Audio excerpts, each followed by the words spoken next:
Well, here we go again. Welcome to another episode of Otto's Garage. A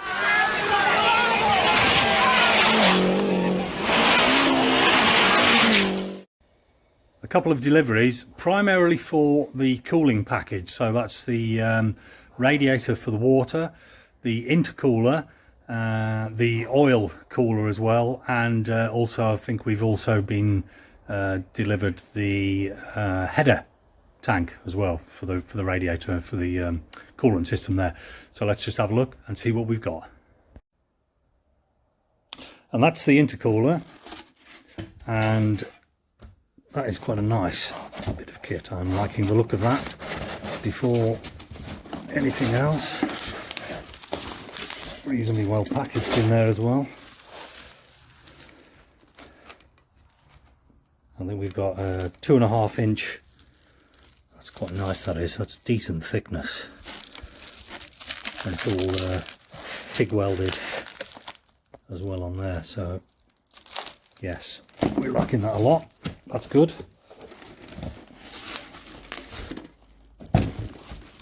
I didn't want to go too big, but I think I can get that in amongst the bumper aperture that we've got. So that's all quite nice. It's not bonded, it's all TIG welded on the end there.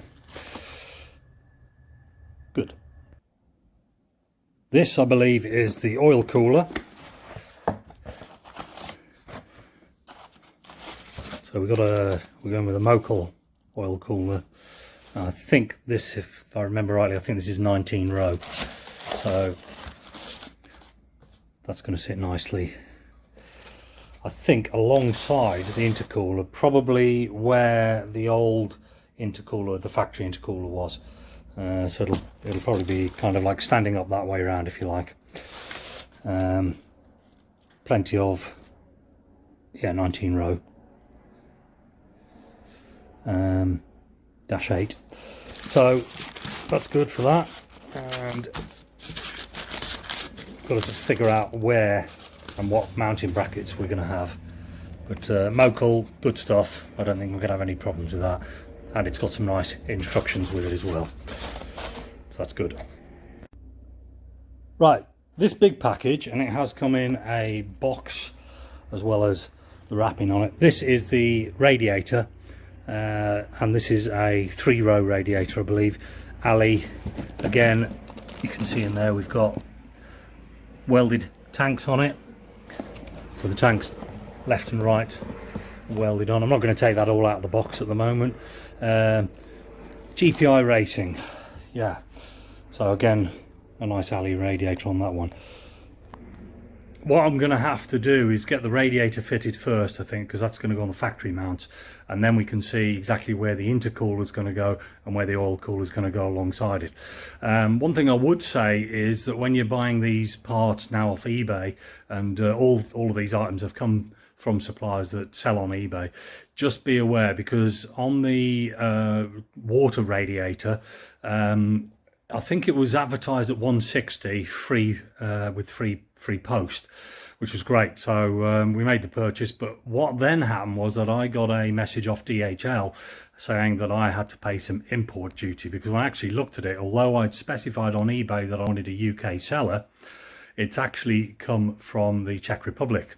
Not there's anything wrong with that, but of course what's happened is that the good old Customs and Excise have intervened on the way, and they wanted another, I think, 56 quid basically.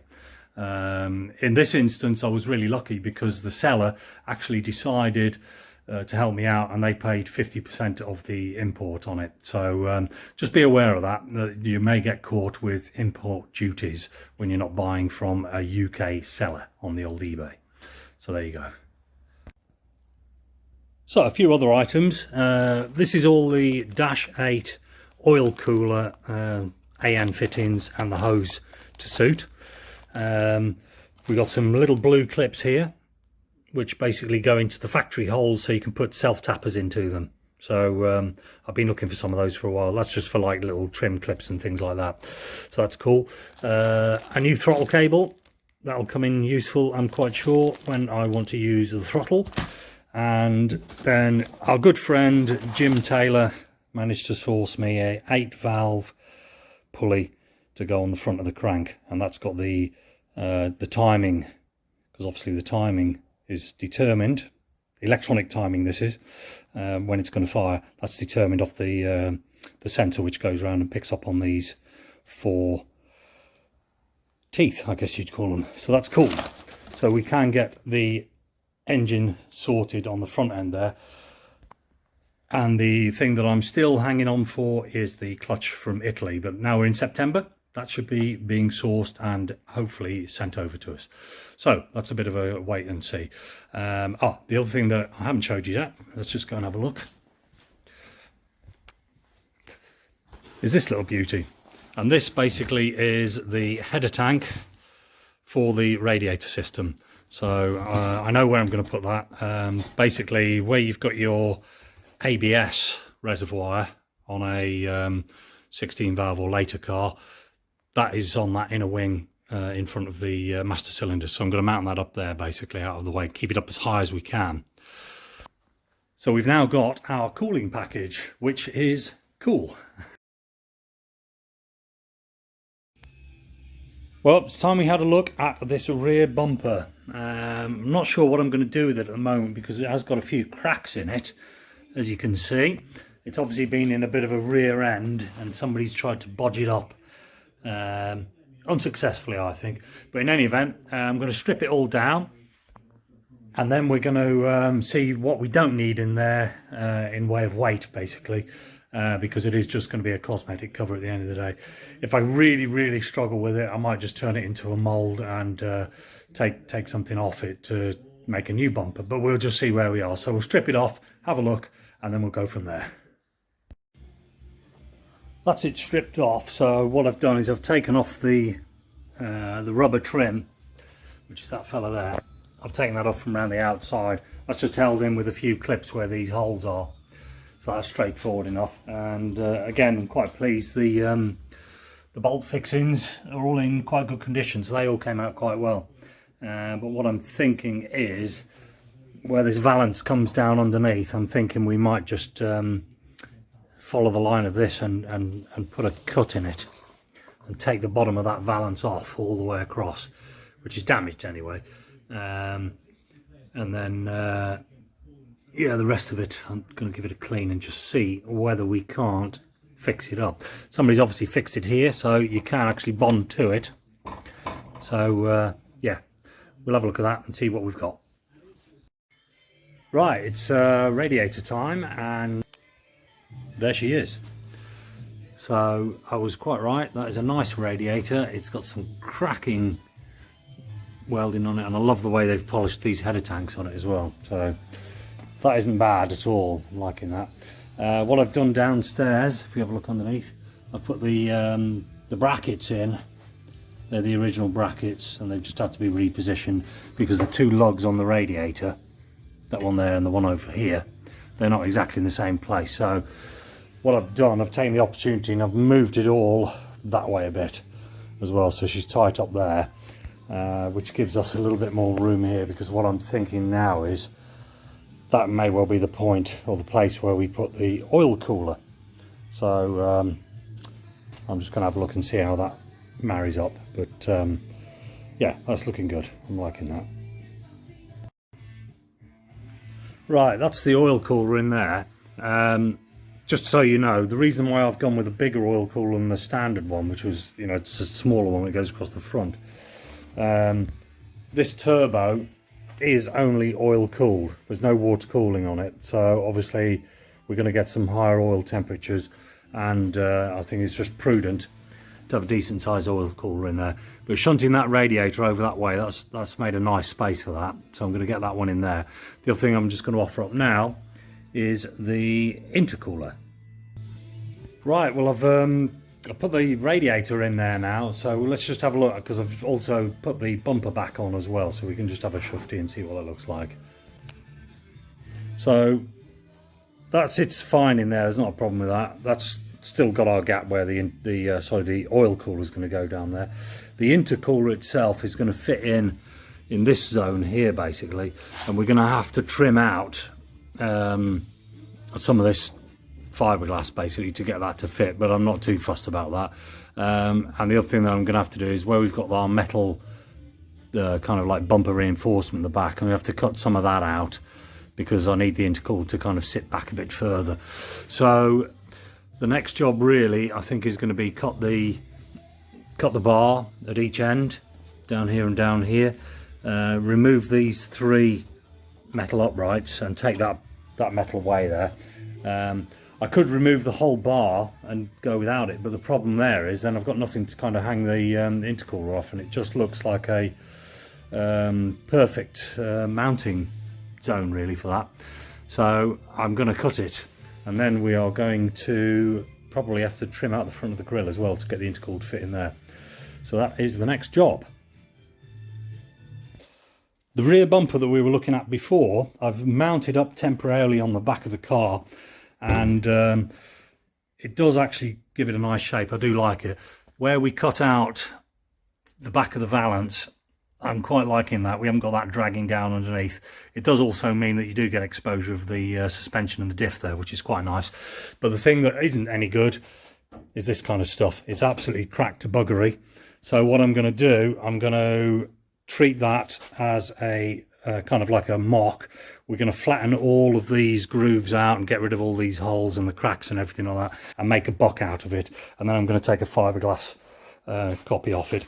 What I do have to do though, I think we're going to probably end up cutting it off here somewhere, and then we're going to make a rear vented panel which will come down and blend into the bottom of the bumper down there, and maybe have like a vent in the backside of that.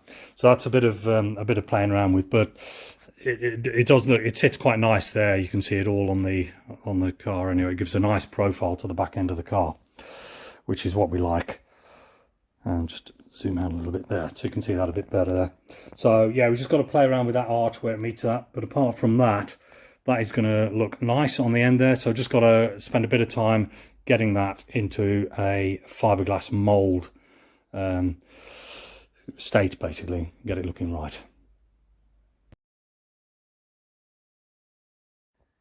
It's funny what you think of in the middle of the night, and I was thinking about this rear arch where it meets the back of the bumper.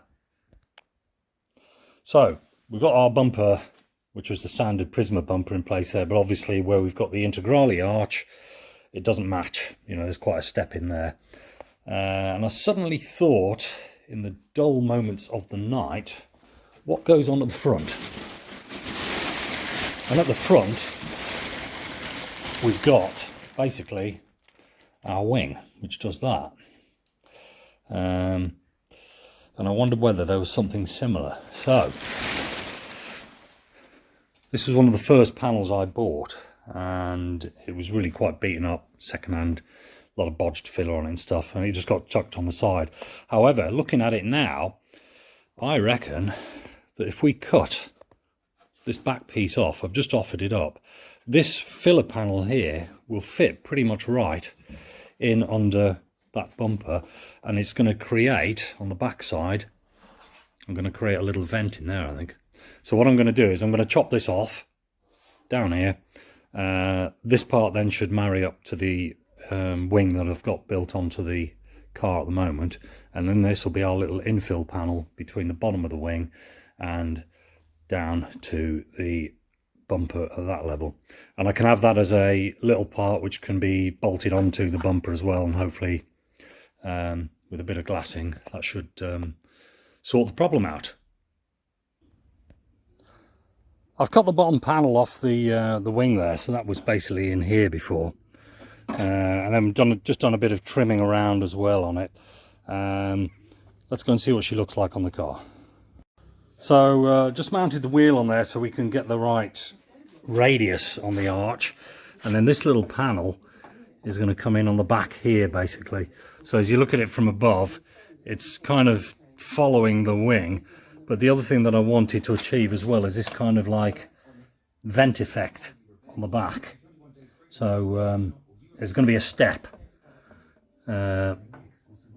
straight in there, and I've kind of stolen that idea. You can see the radius there, that kind of follows it. So what I'll do on the back there is we'll cut this one off straight in that line, and then that panel can get bonded onto the new bumper when I make the bumper off that old one. But yeah, I've kind of stolen that idea off all those Group B incarnations you could see, where they had those kind of vents and arches all sticking out and stuff like that, and I've always liked the look of that. And it does kind of give me a good way of marrying up the rear blister arch on the integrale there with that Prisma bumper, and I think it'll look okay when it's done, so just bear with me on that one.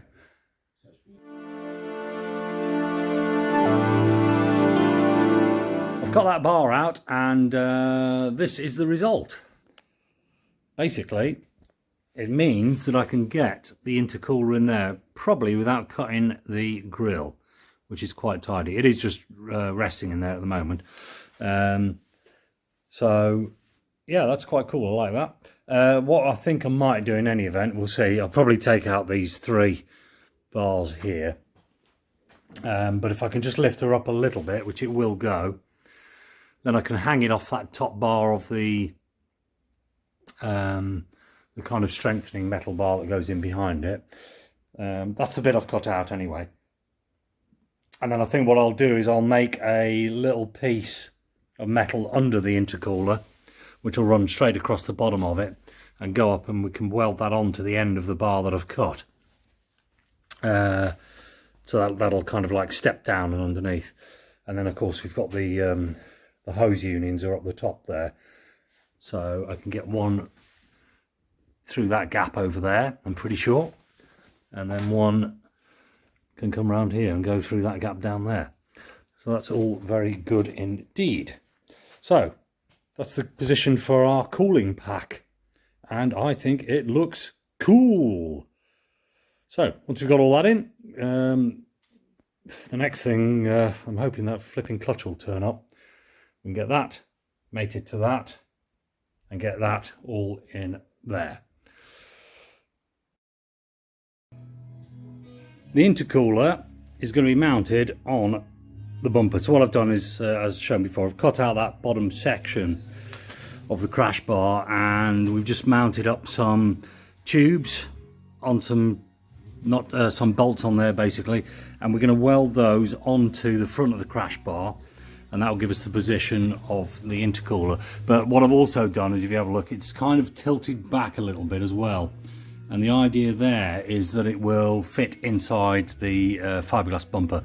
So basically I'll get those welded on there, and then we're going to do something similar with that bottom piece, trim off those 3 legs on it, and then that is going to be mounted so it goes underneath the intercooler, and there are some extra lugs down here basically, so we can screw on a bolt onto those, and then we'll just drop some legs down from the side pieces. So let's give them a weld up, and then we'll see where we are.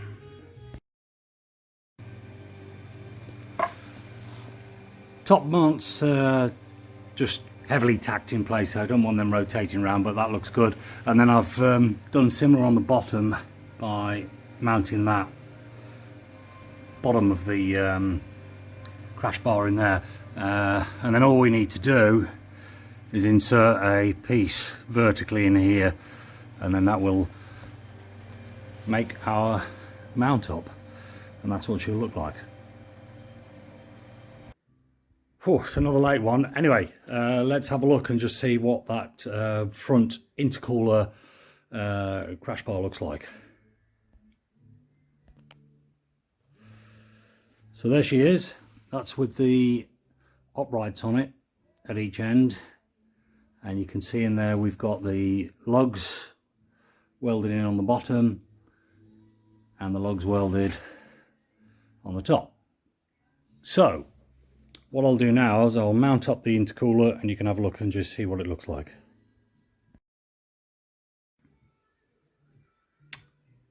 And there it is with the intercooler mounted. So you can see how that kind of all works around there. Absolutely perfect. And the other thing that's really cool is that when the bumper comes on, it basically lips just under this bar here. So this reinforces the bottom of the bumper, and obviously makes the intercooler do its business as well. So the next job on that is probably getting that piece powder coated, and then we're ready to start fiddling around with some bodywork. We've still got to do the intercooler, sorry, we've still got to do the oil cooler, which is going in that gap there, but that is not anything like as complicated, and that is looking nice. So I think what we'll do now is, should I look from inside? So the hoses for the intercooler will come through this gap here. That'll be absolutely fine. And then we've got quite a big gap on the other side as well, which is good. And as you look at it from the top, you can see how the bottom kind of leans in towards the radiator. And we need that so that when the fiberglass bumper gets put on, it gives clearance at the bottom.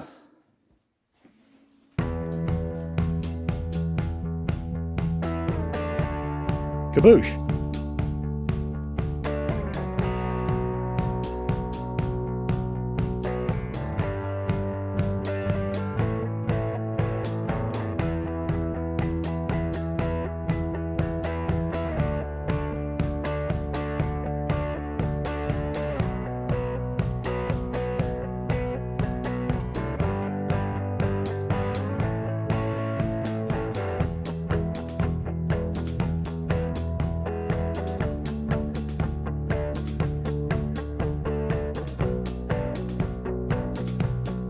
One other little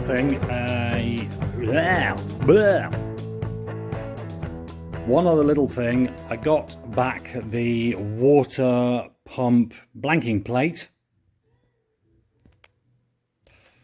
and this is where we're looking. So basically we've got this plate which goes here, and we're going to have this 90-degree elbow which is going to get welded on the plate in that position. And then it'll have a tube coming out the other end, so it'll fire off up here, and then I can connect a Samco hose onto it. But I'd just like to thank Iron Fabrications, Noddy down there, done a cracking job.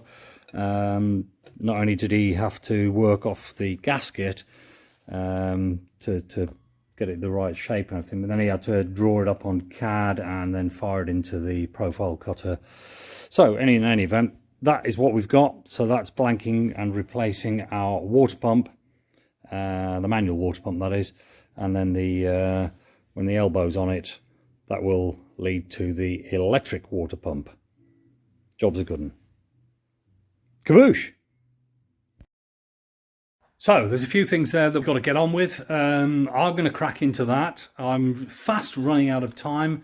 I think we've got about 5 weeks available till show, and I do want to get a bit of paint on some of these panels as well. So I know we did try and say that we were going to see whether we could get on to some panels this episode. That obviously hasn't happened at the moment, but in any event, we've got no more holidays planned at the moment between now and showtime, so that does give us a few evenings where we can crack on with things. And with that in mind, I'm going to say thanks for watching Otto's Garage, and I'm going to see you on the next episode, hopefully. Thanks for watching. Stay safe. Catch you later. Bye bye.